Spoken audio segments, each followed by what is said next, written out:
What do you say to people who are navigating divorce and are hyper focused on distribution being insanely equitable financially? Yeah. So I think one of my favorite quotes from the podcast was I had an attorney mediator on, and she said, fair is the F word in divorce, which I think is very funny given the title of this podcast. Who the am I to tell you what to do with your money? My name is Priya, currently managing millions of hardworking dollars. Enough foreplay. Let's talk money. Welcome to the F word. Smart money, no bull.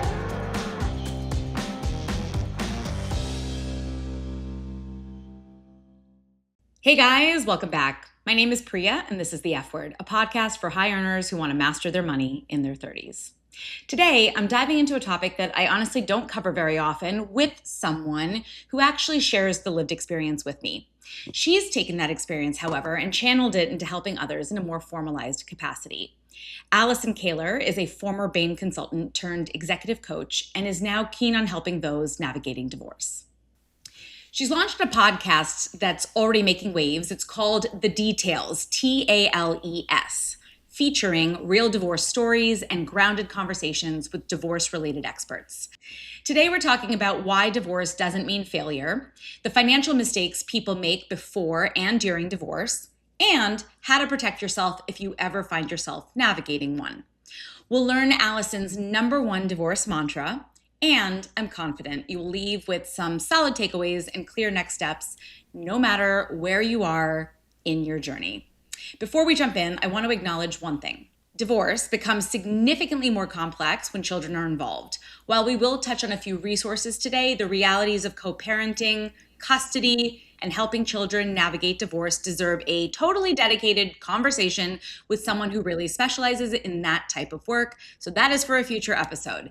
Today, we're going to focus primarily on the financial side of the equation. And with that, Allison, welcome to the show. Thank you for having me, Priya. Thrilled to be here. Allison, so happy to have you. So you are a former partner at a very prestigious consulting firm, Bain, as I mentioned. I gotta ask you, after navigating divorce, which is tumultuous, no matter how amicable it might be, what made you decide you're going to build something on the professional side specifically around divorce rather than just moving the fuck on? I think it's a great question, and honestly, something I resisted for a really long time. The first time I thought about doing something in this space was when I was COVID nomading around the country in 2021. And the idea literally came to me in a dream in the middle of the night. And that was 2021. And I launched the podcast at the start of this year. So it was 5 years of resisting it. But I had a moment about 2 years ago where I just felt like I had to try to do something in this space to help, because I would always wonder, looking back, if I didn't try. And so this honestly feels like my life's purpose, is to help others in this space after having lived it myself. And leaving behind an almost 20-year career in consulting was not a decision I took lightly, but I will say I feel like I am in exactly the right place right now doing the work I'm supposed to be doing. It's incredible. Very, very important work. Before we jump into all things divorce, I want to start before marriage even. I'm on a big mission to rebrand prenups. And I'm curious if you were speaking to a couple with like no meaningful assets at, like when they're going into their marriage, what would you want them to understand about prenups? Yeah, so it's interesting that you bring this up, because today's episode that just came out on the details is actually on the topic of prenups and something that's less well known, postnups. So I am actually learning a lot about this space, but I think as a resident data nerd, I'll share an interesting stat with you. But today, 47% of engaged or marrying Gen Z or millennial couples get a prenup. And that statistic was something closer to like 5% several years ago. And so it totally shocked me when my guest shared that information with me, because I thought prenups were way less common. But I think the reality of it is marriage rates are declining. divorce rates are also declining, but people are getting married a little bit older. And so while they may not have significant assets, I think people are really realizing the value of a prenup and just the importance of having a conversation about money before they enter what can be, and hopefully for many is, a lifelong partnership. And so I think it's really important to be having these conversations. It doesn't mean planning for failure. It's just the right conversations you should be having before you enter that type of partnership. And I've often heard it said that even if you don't write your own prenup, every marriage has a prenup. Can you speak a little bit to that? Yeah, I mean, I'll just share from my own personal experience. I did not have a prenup going into my marriage. And I think, something that I regret a little bit was not having some of those early money conversations and, thinking, with optimism and hope that we'll figure it out. And we're both smart people. We're both responsible with money. We'll figure it out. But I really wish I would have had some of those conversations earlier on about what does money mean to each of us? What are our goals around earning? How do we think about spending money? How do we think about investing? And I think there's a lot of people that might be hesitant to bring these things up for fear of what it might mean for the future of the relationship, or for it being kind of unromantic or something, or just frankly being a little bit naive and not knowing enough about these things. But it doesn't mean we shouldn't learn about them. So yeah, I think there are definitely things I've learned through my own experience by not having one that will certainly change my perspective if I were to get married again in the future. Yeah, well said. You talk about how it forces these conversations around money, which I always remind people, money ties back to your values. And having these conversations is actually you and your partner talking about important values and making sure you're aligned there. So I love the fact that you're highlighting how a prenup can essentially, I don't want to say force, but it encourages conversations that ultimately better serve the longevity of the relationship. And then the fact that, like, if you don't write one on your own, the state wrote it for you. Yeah. Yeah. And I think there are a lot of misconceptions. There are state-by-state rules around how divorce works and how property division works, the type of divorce that you choose. So whether you work with attorneys or through mediation or through the collaborative divorce process, there are multiple ways that the division of assets can come to be. There's not just one right set of rules. And so I think that's something we can talk about too is, how does it work once you do decide to get divorced? But having that sort of pre-agreed up front, and also knowing that you're allowed to change that over time. Like you can renegotiate a prenup. And this concept that I had never heard of a postnuptial agreement is something that you can put in place after you get married, whether you had a prenup or not. And so the idea isn't using a postnup as a reason for divorce, but saying, hey, the terms of our marital agreement or how we think about our relationship, or whether one spouse is working and one spouse isn't, or how we choose to spend our money, that we can pre-agree those things to feel more comfortable that if we ever did get to a divorce, that we're comfortable with how that's going to go down versus having someone else decide for you, like you said.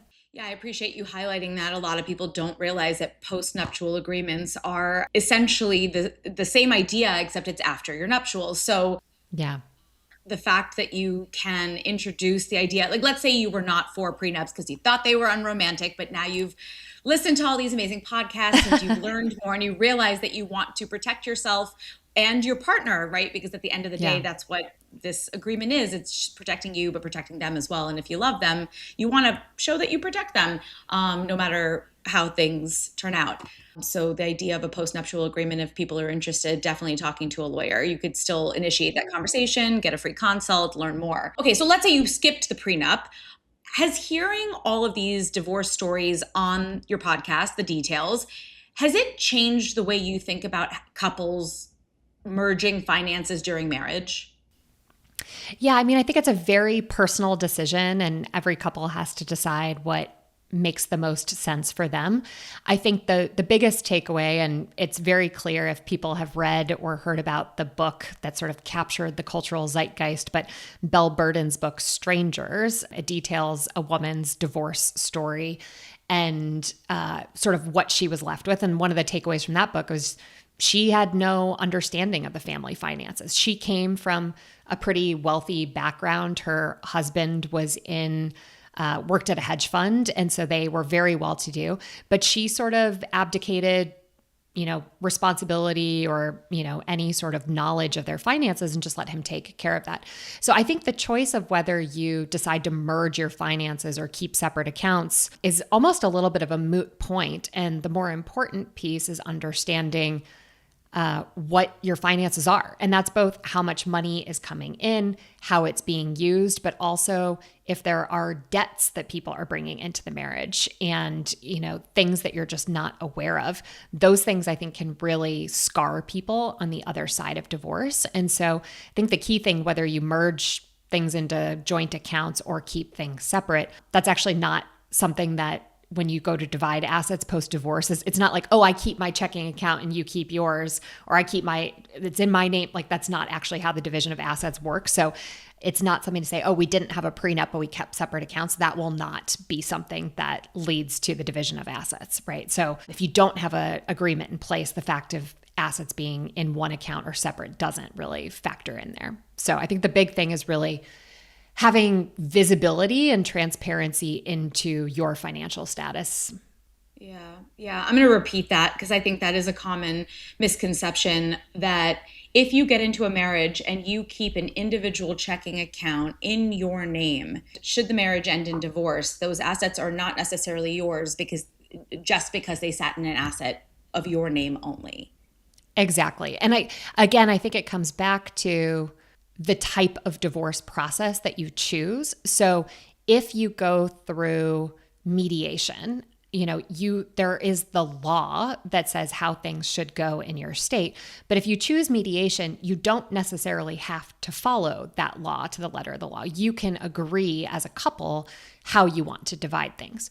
Similarly, if you have two lawyers that are working together, you can have some say around negotiating a settlement before anything would ever get to court. Something that sort of shocked me from a conversation that I had with a California attorney mediator was that 99% of cases settle outside of court. So it's very rare that divorces actually make their way in front of a judge and the judge decides this is how the assets are going to be split. This is where lawyers spend a lot of their time is deciding how are we going to divvy things up. So there is a law, they use that, but you ultimately end up negotiating. And just saying, oh, these accounts are in my name or these accounts are in his name is not the way that things get divided. Perfect. Thank you. That was so helpful. So let's continue to speak to that person who has relied on their partner to manage the family finances.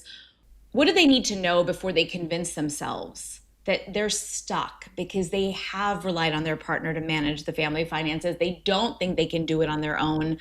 What do you say to that person? Yeah. So I would say, first and foremost, whether you're contemplating a divorce or not, this is something that's useful to have as a discussion in your marriage. Anyway, I've heard of some couples thinking about it as like a finance date night where they'll sit down and just be like, if couples are, in debt and they're trying to figure out how to come out of debt, like how can they put a Friday date night at home where they block an hour and they just talk about their finances. So this doesn't always have to be in the context of divorce, but bringing up to your partner, hey, I realize that you've been taking the brunt of managing our finances. I'd like to just learn more. And if we could talk about that and open a conversation about it. It's hard to start. And what I would say is just take it in bite-sized pieces and start small. You're not going to understand everything all at once in one conversation, but just starting to make that a reality of the types of conversations you have with your partner, I think could be really healthy in a marriage, regardless of whether you're headed for divorce. I think if there are problems in the marriage and you start to bring this up, it may perk up the ears of your spouse. And I think that's very situation dependent based on kind of the relationship dynamics that you have there. And so, I think it's helpful to get experts that can consult you on your own specific situation. But what I would say is starting off with even just getting a list of what you think the different accounts are, if you don't know what all of the dollars are that are in there, but sort of like I think my partner has a 401k. I have one through work. I know we have this joint checking account. I know I have this, leftover money from my college fund that my parents saved for me. But just trying to get a little bit of a list of what all of those assets are helpful. It's the first thing that a lawyer is going to ask you about if you do approach them to say that you're interested in a divorce. And so doing some of that data gathering ahead of time can be really helpful. The other thing I would say is don't try to white knuckle this alone. I think there are so many resources and people that are out there to help with this that I frankly didn't even know existed when I was going through my own divorce. Two of those that I would highlight. One is a CDFA, that's a Certified Divorce Financial Analyst, and they are specifically certified on not just, how to be a good financial advisor or financial planner, but specifically how to navigate the divorce process and what are different considerations for that. And the second is a forensic accountant. And so I have a friend who went through a divorce. She and her ex-husband co-owned a business together. And so as they were thinking about splitting the business up, there are a lot of details around something like that and how they think about splitting up a business, or if one person's going to keep the business and the other person isn't, how do you value what that business is worth in a divorce agreement? And so I think a forensic accountant can also come in handy when you have an ex who might have accounts that you're not really sure of or what exists, and you don't know what the values are associated with that. Those can be really helpful in determining what are the total assets at play in a divorce situation. So all that to say, I think it really depends on what your situation is, but everyone should be having the money conversation regardless of the marital status. But yeah, different considerations come in play once divorce is on the table. That was one thing that stuck out to me as we had chatted before recording today. And this is just a perfect example of why you cannot abdicate. Like, even if you don't care and you don't really feel like you're good at finances, it's really, really important that you stay involved and understand and ask questions. And if you need to bring in a third party, you do that. You've given a lot of really helpful resources. That was awesome, Allison. Thank you. Real quick, if you've ever seen your paycheck hit your checking account and thought, where the hell does it all go? You're not alone. If you're in your 30s making six figures, it's time to get your financial shit together. Go to stashwealth.com and book a call. All right, back to the episode. Yeah, another thing that people shared with me that I learned through the podcast actually is getting a credit report. So there are the 3 different credit agencies. That's a great place to start if you're unsure, is just to pull a credit report, because it can give you a lot of baseline information before you start that individual data gathering experience on your own. So that's kind of a first place a lot of people recommend. But the last thing I'd say on the kind of different resources is divorces can be very expensive. And I think a lot of people, including me, were very afraid about how much money they would have to spend on a lawyer. The lawyer's fees can really rack up if you don't have your ducks in a row. And so finding someone who can help you, whether that is a CDFA or whether that's a certified divorce coach, somebody who knows how to take you through the process, can be really helpful. So you're doing all of that data gathering and pulling together all the information before you meet with an attorney. Otherwise, those lawyer fees can rack up very quickly while you're just doing that basic information gathering. Right. And your earlier point being like pulling a credit report can give you an excellent head start. Exactly. The other day, we talked about the statistic that women initiate 70%, roughly 70% of divorces. And I know like the way data comes in and the way these studies are done, but like 70%, that's a huge ass number. Yeah. Okay. Regardless of who's initiating though, what are some of the financial preparations? We've talked about, pulling credit report, et cetera, but what are other qualitative things that someone should do before pulling the trigger on a divorce? So I think the first thing I would say is I just want to normalize for people thinking about a divorce how common it is. So if you're listening to this episode and you haven't yet decided on it, but you're like, my marriage is kind of in a rough patch, I'm not really sure if we're headed this way or not, I just want to normalize that. It's something I'm really passionate about in this space. There are about 1.3 to 1.7 million people that get divorced every year, but there's another 6 to 15 million people that are thinking about it at any given time. Just like let that number sink in. That is based on the statistic that 25% of married individuals aged 25 to 50 have thought about divorce in the last 6 months, which is just a crazy statistic. And that stays pretty consistent through the first 15 years of a marriage. And so that means at some point, you or your partner has probably thought about divorce. And so I just want to normalize that. It doesn't mean that you are destined to get divorced. I know it's a large percentage of marriages that do end up that way, but just thinking about it doesn't mean that you're destined for it. And I actually think having the ability to work through some of the issues, finances being a really big one of them, may help you end up in that place of staying married. Because I have interviewed over 100 people as part of my own research or through the podcast now to talk about their divorce experiences. And I have yet to meet one person who've said that they wanted to get divorced, right? It is not something that people choose lightly. It is an incredibly hard experience. And nobody gets married thinking their marriage is going to end in divorce, right? But I just want to normalize that contemplating it is very normal. The second thing is that I think the number is 37% of people that are thinking about divorce have thought about it for over 2 years. And so it is a process that people are really wrestling with over time. And so it is rarely a snap judgment decision. And so when finances are involved, there's generally some time to say, okay, if I might be heading this way, what are the things that I can do to either work on the financial aspects of my marriage, like that concept we mentioned earlier of a postnuptial agreement, or how can I just start to have some of those money conversations if that's one of the drivers of the marital dissatisfaction?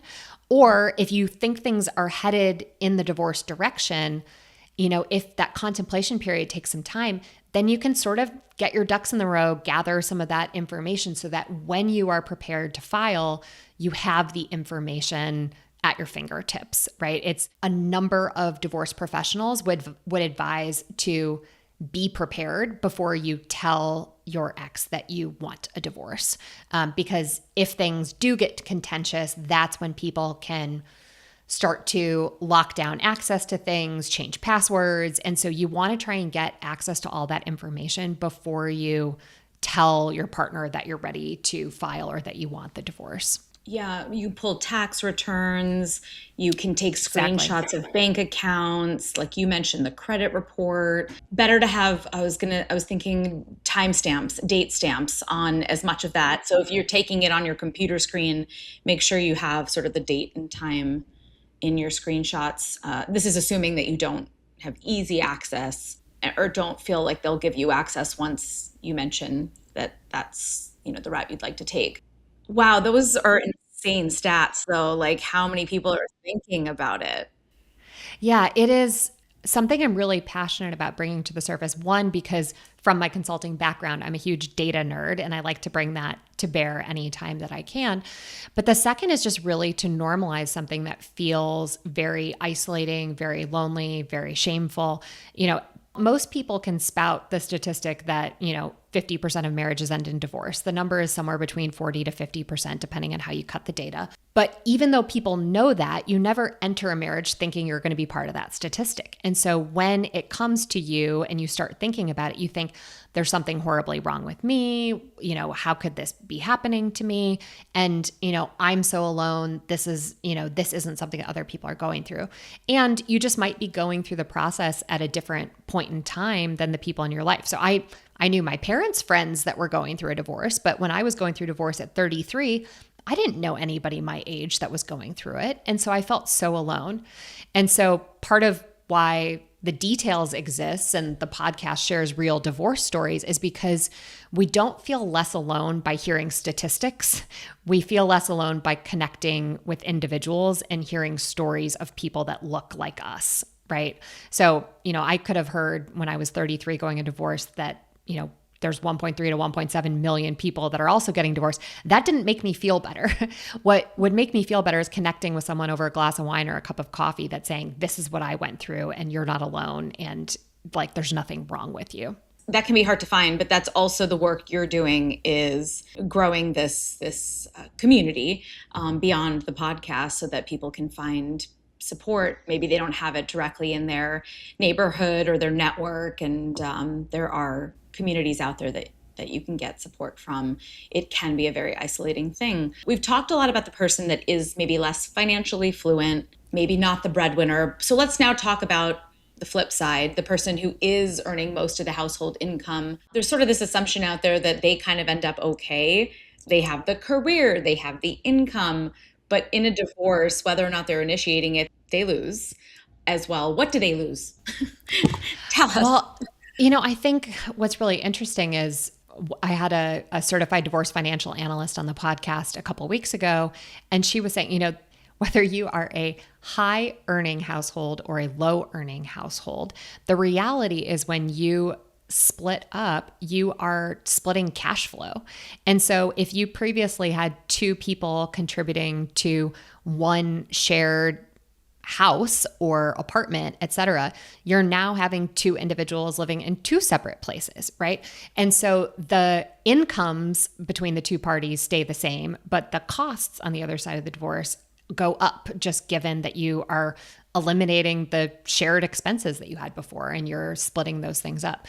And so I think there's a reality for whether you are the breadwinner or not the breadwinner, or whether you are a high income household or a lower income household, that the cash flow just changes afterwards. And so it obviously will depend on whether spousal support is involved or whether there is child support payments that are going on. But there are a lot of considerations that come into play. And, I know many friends that are unfortunately going through this right now too. And just the reality is you have a very different financial future post-divorce. What do you say to people who are navigating divorce and are hyper-focused on the distribution being insanely equitable financially? Yeah. So I think one of my favorite quotes from the podcast was I had an attorney mediator on, and she said, "Fair is the F word in divorce," which I think is very funny given the title of this podcast. But this concept that people want what's fair, right? And beyond that, depending on the reason for divorce, I had another guest come on that talks about the desire for the court system to give justice. So if somebody feels like they were wronged and that's what led to the divorce settlement, they're looking for money to be some way of sort of recouping for that. And that's just...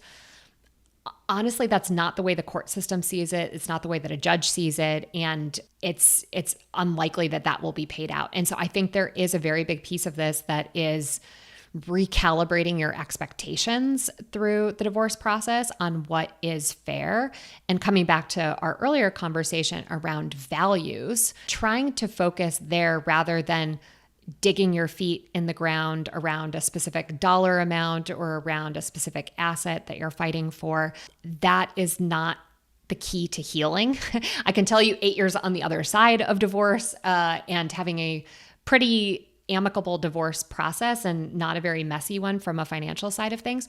The healing doesn't come through money. And it's going to feel unfulfilling to people, but the hard work of healing is a much broader, longer emotional journey that is separate from the finances. Yeah, and the more that you get hung up on the dollar for dollar division, the longer you keep yourself trapped in potentially a toxic and unhealthy situation. If it costs you your peace, it's too expensive.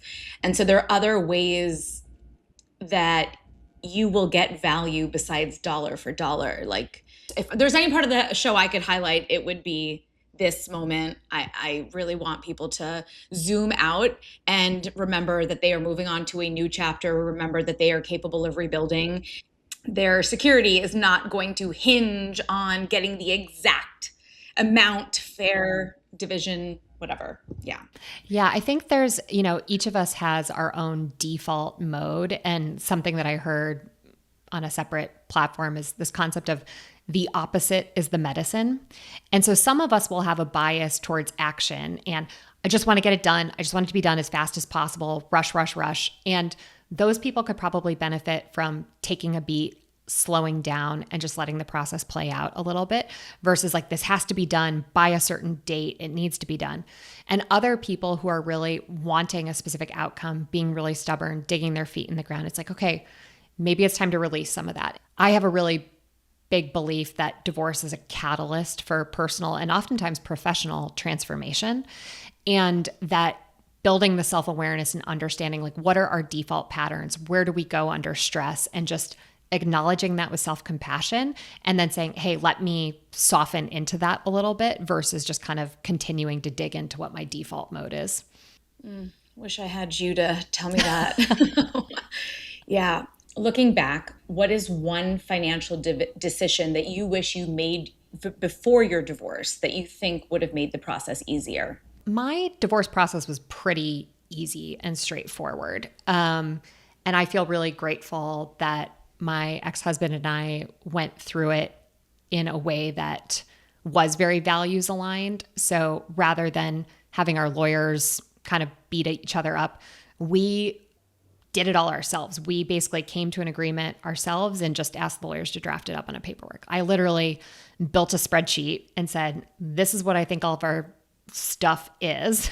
Is this right? Here's my first pass on how we might divide stuff. He came back and had a different view, and we ultimately came to an agreement that we could both live with. But we entered that not in fighting over who got what, but a set of principles that we wanted to use to guide that.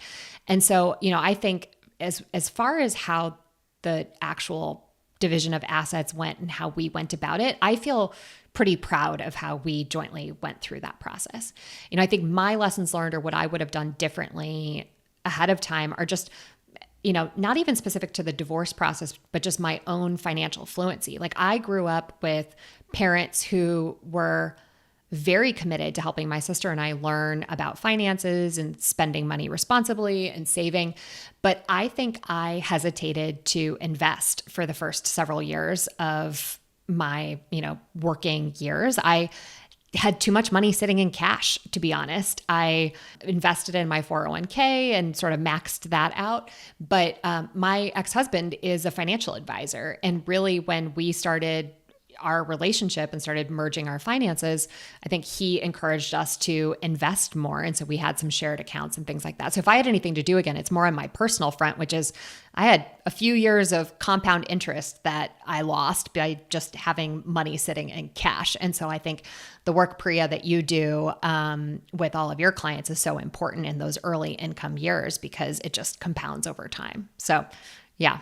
It sounds like you guys navigated it about as maturely as humanly possible, which if only all could follow in that. It is an incredibly emotional process. And even though it was pretty straightforward, it was not easy. It definitely came with emotions. Sure. And I'll share one funny story. I know not everybody can be in this, financial position, but one of the assets that we had to split was a wine collection. And so, it wasn't like we had, separate wine storage, but we had joined some wine clubs and we had, some really nice bottles of wine that we had accumulated over the course of our marriage. And after we had sort of come to the agreement on everything else that we were splitting, one night we cracked open a bottle of the wine that we had because we were still living under the same roof. And we did an alcohol draft and we said, you pick one, I pick one, you pick one, I pick one. And so, not everybody has, that level of amicability. I don't know if that's a word, but, not everybody can sit down and do that in their divorce process. But I think, if I don't give any advice because I'm not a certified divorce financial analyst. I'm not a lawyer. So I'm just playing back the things I've learned through these interviews and the podcast episodes that I've had so far. But, if there's one piece of advice that I could give to people is sort of start from that place of principles and values rather than fighting over what your definition of fair is. And you will probably end up in a much better spot. Of the divorces that go through, do you know how many are contentious versus work well for mediation? I know you mentioned earlier about 2% settle in court. So are most couples just sitting down and getting to split it on a spreadsheet and divvy up the wine collection? It's a really good question. I don't have a statistic on that one yet. Maybe it's something that I can go hunt down in the next wave of research here. But, I think it's obviously a spectrum or a scale rather than amicable or contentious. I think there are different parts that can get contentious for different couples. And I think ultimately it comes down to the entire divorce proceeding, what's important to you, right? And a lot of this ends up being negotiation strategy. And so I think that's what a lot of times the lawyers will do, and where things can frankly get kind of expensive or difficult when lawyers get involved is trying to play things off of each other. And so I think before you go into any sort of process, whether that's mediation or negotiations with lawyers, understanding what's important to you. And that's around, if you do have kids, like what is the, custody agreement? If you own a shared home, in terms of do you want the home or not, and coming up with a little bit of your negotiation strategy. And what I learned in my MBA courses, on negotiation is like you negotiate the entire agreement. You can't pick and choose individual like cherry pieced things, right? So having a sense of what's important to you is really important before you go into that. I think things that start out amicable can get contentious. I think once they're contentious, it's pretty hard to flip back the other way. Yeah, and I'll just share this nugget from my personal experience, which is that for me, one of the things I knew was speed was important. And so there were some trade-offs and some things that I decided to forego that maybe I would have hinged my negotiation on if speed wasn't so important to me. Yeah. So as an example, that was one thing that I valued, and when we were able to come to terms, we come fairly, like my former partner understood that, and I respected what was important to him. This has been amazing. Give us your incredibly wise divorce mantra. So I would say trust yourself faster. That's easy to say out loud. It's something that it will take as much time as it takes, but the answer is not out there. The answer is inside of you as to whether you're going to get divorced, how you want to go through it. And the only agreement that's the right agreement when you get divorced is the one that you can live with. And so for me, it took 2 to 3 years of contemplation to get to that final decision. A lot of that was not trusting myself. But in reflecting back on my own divorce experience, which I do on the podcast, I have a series of episodes I call Dear Diary, where I actually go back and read through my journal entries from my divorce process and reflect back on them. I don't think I could have necessarily rushed the process or did anything different. I think it took me the time that it took, but I wish I would have had the practices that would allow me to listen to that inner voice, to trust that inner voice, and to sort of get to that answer for myself a little bit quicker. But it will take the time that it takes for you, and don't rush the process. So well said. And same, girl. Same. Before I let you go, we have a tradition. We always close the show with a segment called Best Bite. I'm a huge foodie. I would love to know, what is something that you've had lately that totally blew your mind? I want a recommendation for where I need to go. Yeah, so you'll have to get on a plane and go to Portugal. I was just there for work last week for some of the coaching and leadership development work that I do. But I had a pastel de nata, which is a very traditional Portuguese custard tart. They're very well known for. There are probably some better than others, but it's a delicious Portuguese delight. And I like that better than salted cod. So I was actually in Portugal last December and also second pastel del nata. Did you have it in a specific place that you could recommend, or you're just like anywhere? It's so good. I mean, honestly, when I checked in the hotel we were at, they brought a little like welcome tray to my room. So I ate 4 on the first night that I was there. So I had them at a few different places, but I will say I didn't have a bad one. So amazing. Yeah. That's delicious. That sounds awesome. And I also second that recommendation. Finally, where can people follow you? We'll drop links to the details, obviously, but give us your handles. Where are you active so we can stay in touch with your journey? Yeah. So the podcast is The Details with Allison Kahler, and you can get that anywhere you get your podcasts. You can follow me at Allison J. Kahler on Instagram and TikTok. And then you can follow the podcast at The Details Podcast on Instagram. Allison, thank you so much for joining me. Divorce is one of those topics that people don't like to talk about until they're forced to.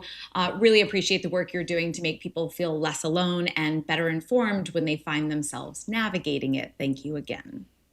Thanks for having me, Priya. Absolutely. To those listening, whether you're married, single, divorced, or somewhere in between, I hope this conversation reminded you that understanding your finances isn't about preparing for the worst. It's about creating options for yourself, no matter what life throws your way. As always, if you have a sec to leave us a review, that's the best way to support the show, and it's free.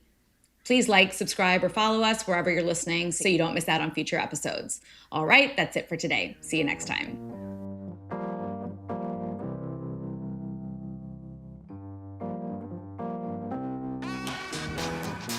Thanks for listening to The F Word with Priya Malani. If you like what you heard, hit subscribe wherever you're listening and leave us a review while you're at it. We're approval junkies. Don't forget, you can find a ton of great resources, content, courses, and other freebies at stashwealth.com. Now, for the capital S stuff our lawyers want us to say. Stash Wealth is a registered investment advisor. Content presented is for informational and educational purposes only and is not intended to make an offer or solicitation for any specific securities, product, service, or strategy. Consult with a qualified investment advisor, that's us, before implementing any strategy. Investing involves risk, including the loss of principal. Past performance does not guarantee future results. There, we said it.